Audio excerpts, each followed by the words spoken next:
Hi, this is Torsten Zorn. I am the Tactical Downlink Lead on the Mars Curiosity rover. Earlier this week, we had a major success when we deployed the arm for the first time on Mars. This is critical to ensuring that we can get sample into our instruments and use the arm for its scientific purposes.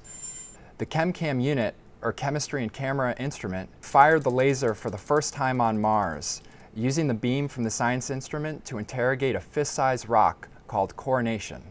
We promise no Martians were injured in this experiment. Before we could drive Curiosity, we wanted to wiggle our toes a bit and test the steering actuators. This is the first time we moved the wheels on Mars.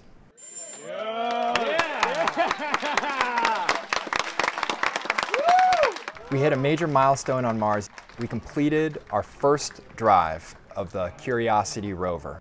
We drove approximately 3 meters forward and performed two 60-degree rotations in the clockwise direction with imaging in between. We then drove backwards just under 3 meters in order to test the wheels in the opposite direction. This put us in a great configuration to make observations of the scours left by the descent stage engines. We've got a very interesting science experiment coming up here on Mars. We are turning on the Sample Analysis at Mars instrument for the first time to do an atmospheric experiment.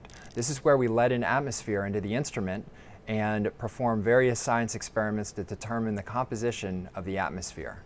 This is the first time that this is happening.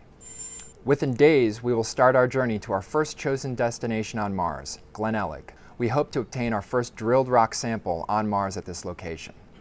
The team named the landing site this week after the famous science fiction author Ray Bradbury on his birthday, August 22nd, and he would have been 92.